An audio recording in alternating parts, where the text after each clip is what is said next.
Never has a restaurant taken Orlando by storm like this.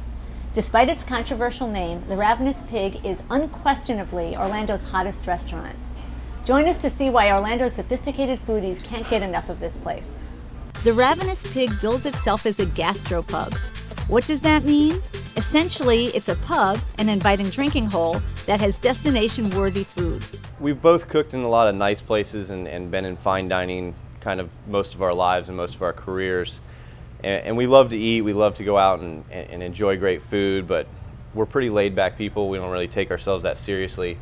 So we kind of wanted to come off as a place where you could come and have great food and somewhere where you're putting a lot of passion into the food, but we didn't want anyone to feel like it was pretentious or stuck up. And with the name The Ravenous Pig, you kind of can't be pretentious. So The Ravenous Pig is owned by two ambitious young chefs, Julie and James Petrakis.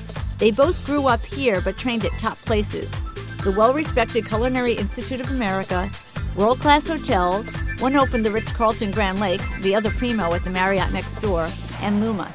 They decorated the Orange Avenue space in warm colors. A brick wall adds a coziness while a tin ceiling is sort of funky. This 30-year-old duo turns out American food that's interesting. You'll know it from the start. Meals begin with house-made Gruyere biscuits that are served with smoked sea salt butter. Who else spoils us that way, especially at reasonable prices? And the treats keep on coming. Dinner might start with fried Florida frog's legs in hot sauce, or you might be lured by shrimp and grits made with green tomato chutney and chorizo oil, or a homemade pasta called rigatto nudi, basically a dumpling made with creamy rigatto cheese, flavored with tarragon and served with heirloom melon and asparagus dip.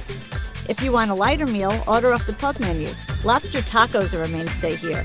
Julie says she thinks there may be riots if those came off the menu.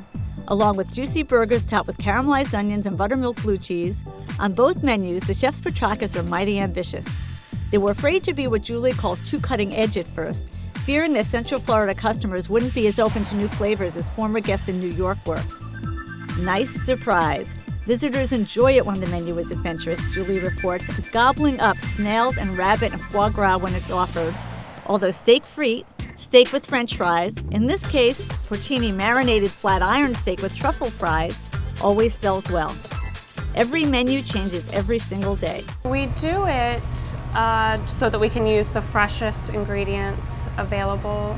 Basically, James talks to the fish purveyor every morning and finds out what the freshest fish is that they have, and we base our menu around that.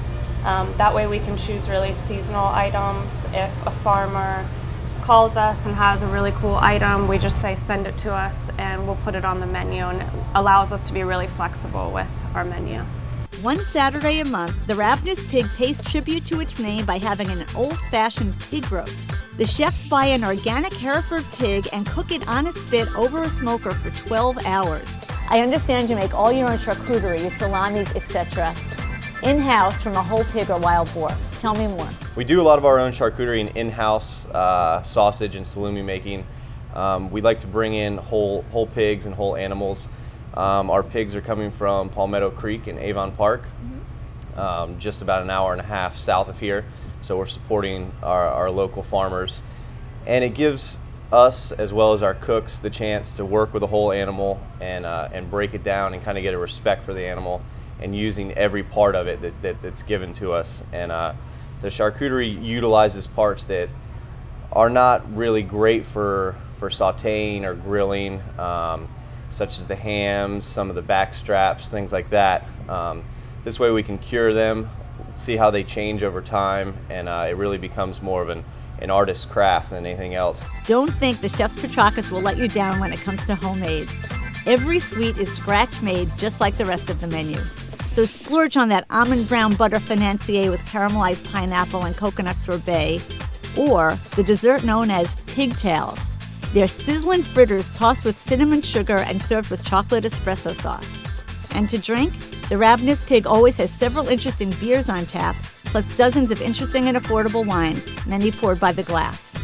It's easy to fit it all in. Be sure to arrive at the Pig, simply Ravenous, on the town with Rona Gindin.